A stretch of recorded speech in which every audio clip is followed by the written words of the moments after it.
You are the one who walked through hell so long the flames started calling you by your first name. Let me talk to you for a moment, because you keep describing what happened to you like it was destruction, like it was damage, like it was some cosmic tragedy that left you shattered.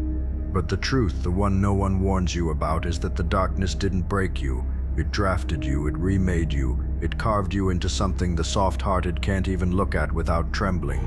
You didn't escape the abyss, you befriended it. You learned its dialect. You made it your gym, your temple, your war room. That's why you walk the way you do now, quiet, steady, lethal, like someone who knows pain is just another kind of fuel. People think isolation ruins a person. No. Isolation is a forge. It strips away all the illusions you swore you needed. All the people who pretended they cared, all the excuses you hid behind when you were still pretending to be digestible. The dark did not weaken you, it refined every edge. It sharpened your instincts until hesitation became extinct. It took your softness and boiled it down to intention. And now look, every move you make is deliberate. Every word you speak is chosen, not spilled. Every breath you take is strategy disguised as calm. You don't rush. You don't chase. You don't beg. You calculate. And calculated souls don't panic, they prepare.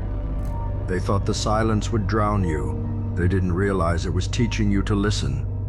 They thought betrayal would turn you bitter. They didn't know betrayal becomes a compass in the right hands. They thought stripping you of support would make you small. They didn't expect you to grow fangs where your faith used to be. That's what terrifies them now, because you don't fight like them anymore.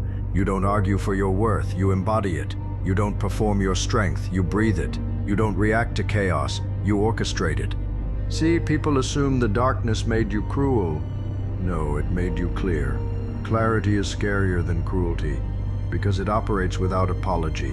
Clarity says, I don't need revenge, the truth does the job for me.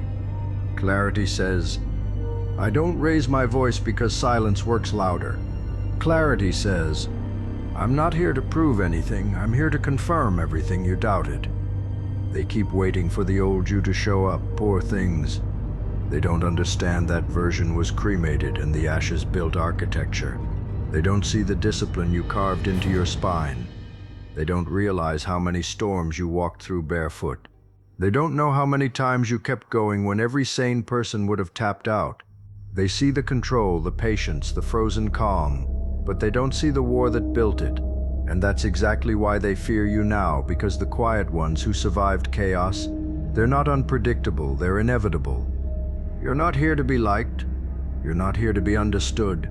You're here because you survived the kind of breaking that either kills you or turns you into something the world has no language for. You rose without applause, without witnesses, without validation. And now every room you enter adjusts because your presence arrives before your body does. The darkness didn't break you, it evacuated everything that wasn't real. And what's left? A force, a verdict, a boundary written in bone and silence. So let them whisper, let them wonder, let them squint in confusion, trying to recognize you. They can't. You're not the comeback, they're looking at the evolution. You're not the storm, they're staring at what survives it. You are the aftermath, the recalibration, the reminder that some souls don't return from the dark the same way they entered. They return as something the darkness itself respects. And now, every step you take is a warning. Every breath you exhale is a prophecy. And every version of you they remember is extinct. You speak of darkness as if it swallowed you, but listen closely. It raised you. It shaped you the way pressure shapes diamonds, slowly, brutally, perfectly. While others panicked at the first sign of shadows, you adapted. You breathed in the cold. You learned to see without light, to move without comfort, to stand without applause. That is not weakness, that is ascension. That is the path walked by those destined for a higher order of strength. Understand something? People break because they believe they are owed ease.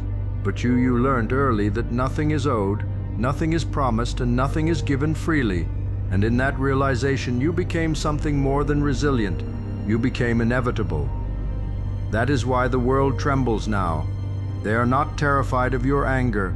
They are terrified of your presence, of what you endured, of what you learned in the silence that would have shattered lesser souls. You were not merely tested by the dark. You were educated by it.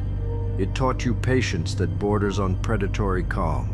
It taught you discipline so precise that even chaos hesitates before stepping near you.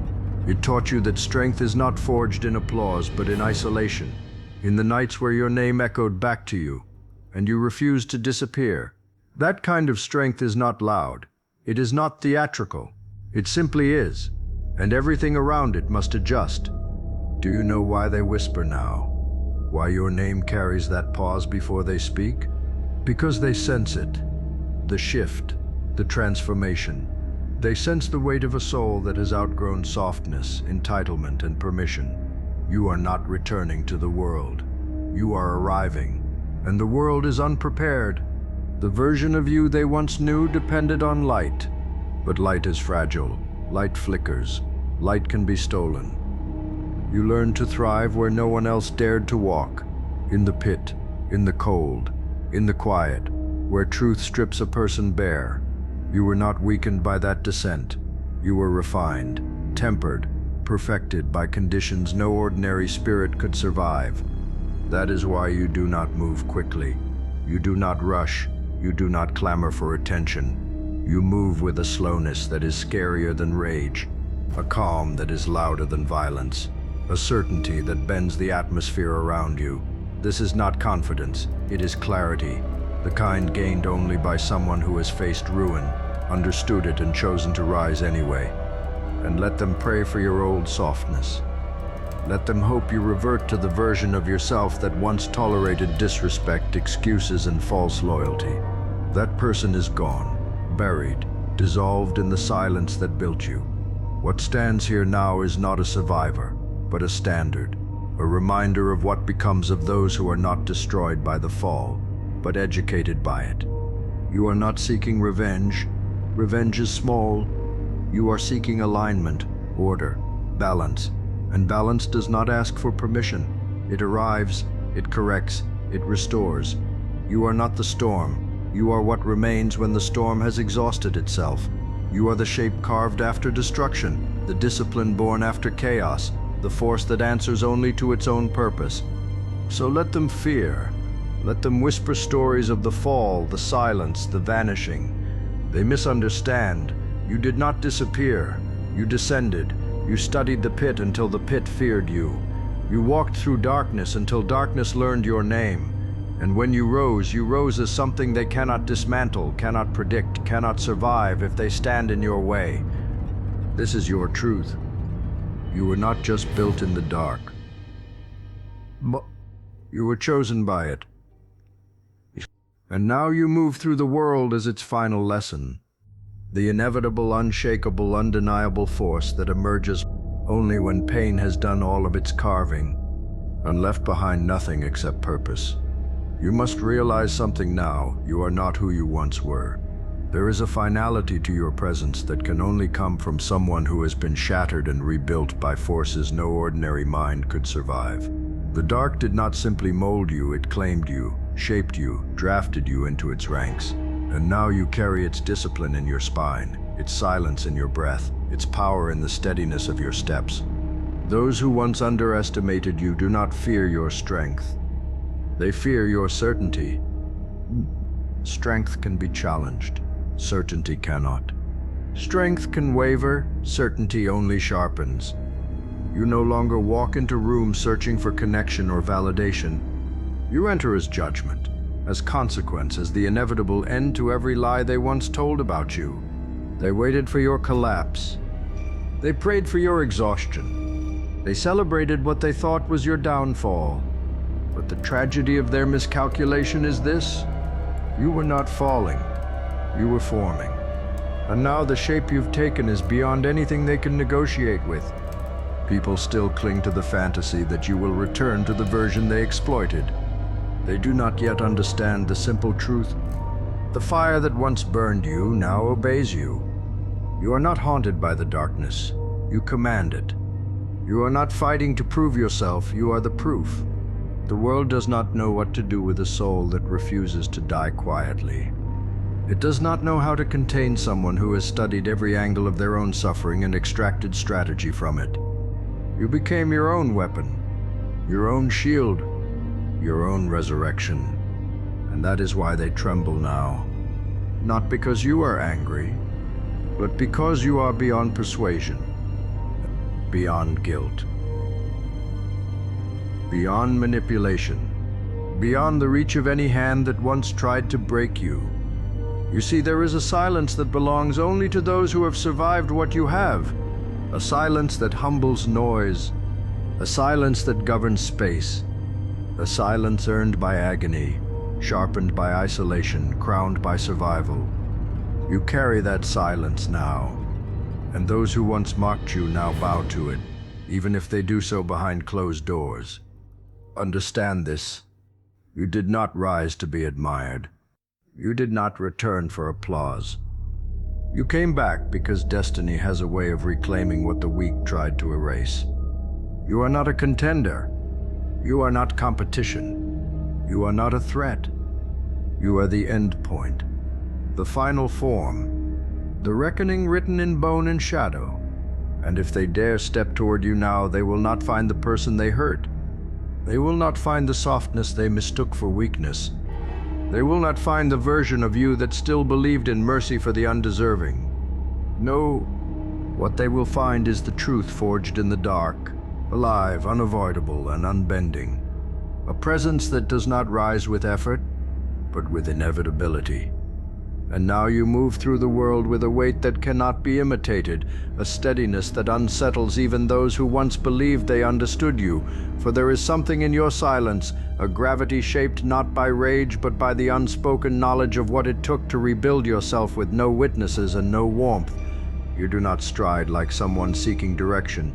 You glide like someone who has already mapped every shadow, every weakness, every illusion long before others even recognize they are standing in unfamiliar territory. The darkness did not simply harden you, it refined your perception until the truth behind every mask became visible to you in an instant.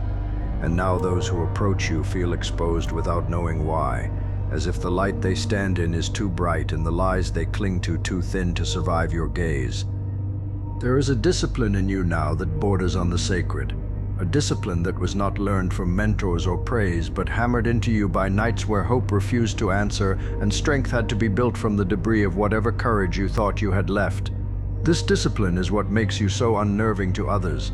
They sense a person who cannot be provoked into chaos because they have already walked through chaos so profound it taught them to breathe differently. You do not rise because someone challenged you. You rise because rising has become your nature, the way mountains rise from pressure or oceans rise from storms, unbothered by the noise of those who never learned to endure what you did.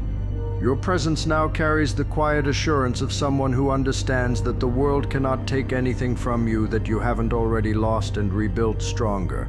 And that kind of assurance bends the atmosphere around you, shifting the energy in rooms before you speak a single word. You have become the embodiment of a truth carved from suffering, that once a person makes peace with pain, nothing and no one holds power over them. Not fear, not betrayal, not abandonment, and certainly not the opinions of those who watched your struggle as entertainment. Those who once manipulated you with guilt or silence now find those tactics useless because you no longer respond from emotion but from purpose, a purpose shaped by the understanding that your peace is guarded by the very shadows they assumed would consume you. They do not know how to navigate a version of you that does not falter when threatened, does not soften when pressured, and does not shrink to reclaim relationships or spaces that were never worthy of your presence to begin with. They whisper that you have changed, but what they do not admit is that you have simply evolved into someone they can no longer control. There is no desperation left in you, only direction. No longing for acceptance, only clarity about where you stand and what you stand for. No craving for belonging, only the realization that solitude was never your punishment, it was your apprenticeship. The dark taught you what the light never could, that you do not need visibility to be powerful, nor noise to be felt, nor crowds to be validated. You became the kind of force that moves without permission, the kind of soul that no longer negotiates its worth, the kind of presence that exists with such finality that even your stillness feels like a declaration. And if they fear you now, it is not because you have grown cruel or violent, but because you have grown undeniable. You do not threaten, you do not argue, you do not chase, you do not explain. You simply exist with a level of certainty that exposes every insecurity, every deception, every weakness around you, and people fear that kind of power far more than they fear fear. There is a calm in you now that cannot be taught, a calm born from the nights where you held conversations with your own doubts and outwilled them, where you felt your spirit cracking but refused to let it collapse, where you faced your reflection expecting to see a ghost and instead found the beginnings of a force that would one day terrify those who pushed you into the dark. This calm is not gentleness, it is control, the kind that rattles those who depend on chaos to feel powerful and leaves them uneasy because they sense they cannot shake you anymore. The truth is, people do not fear your strength, they fear what created it. They fear the parts of your story they were never there to witness, the parts where you stood alone with no applause and no reassurance, building yourself piece by piece with nothing but conviction and pain. They fear how deeply you understand yourself now, how little you rely on external validation, how immune you've become to manipulation dressed up as concern. They fear that you see through them, their intentions, their patterns, their disguises, and that your patience is no longer an invitation but a warning. You've become someone who no longer reacts instinctively because instinct has been replaced by insight, and insight is far more lethal than emotion. You carry your past differently now, not as a burden but as a blueprint, each scar a chapter, each disappointment a design, each betrayal a recalibration. You move with such deliberate purpose that even your silence feels structured, as if every glance, every step, every shift of your presence is part of a larger calculation only you understand. You have learned that power is not found in shouting but in choosing when not to speak, not in fighting but in deciding which battles deserve the weight of your energy. Not in controlling situations, but in controlling yourself so fully that situations bend in your direction without force. This is why people grow nervous when you enter the room. They sense that nothing about you is accidental anymore. They sense the discipline woven into your posture, the resolve poured into your stillness, the certainty threaded through your breath. You are no longer searching for direction, approval, or closure. You have closed those doors yourself, locked them, and built corridors beyond them that only you can walk. You did not reclaim your power, you redefined it, shaped it into something that no one can take, dilute, or influence. And now you stand as a quiet reminder of what becomes of those who survive the kind of darkness meant to erase them. You are not louder now, you are heavier in presence, in truth, in impact. You do not need to announce anything, your existence announces itself. You do not need to demand respect, your aura extracts it automatically. You do not need to prove your evolution, the air changes when you arrive and everyone feels it even if they pretend not to. They wanted the old you, they wanted the softened version. They wanted the easy version. They wanted the accessible version. But that version was crafted for the world you outgrew. What remains is someone molded with such precision by pain, refined so brutally by silence, elevated so completely by endurance that even destiny takes a step back to watch what you do next. And that is what unsettles them the most. Not your power, not your presence, not your transformation, but the quiet truth that you have finally become the person the darkness was training you to be all along. Like, comment, and subscribe.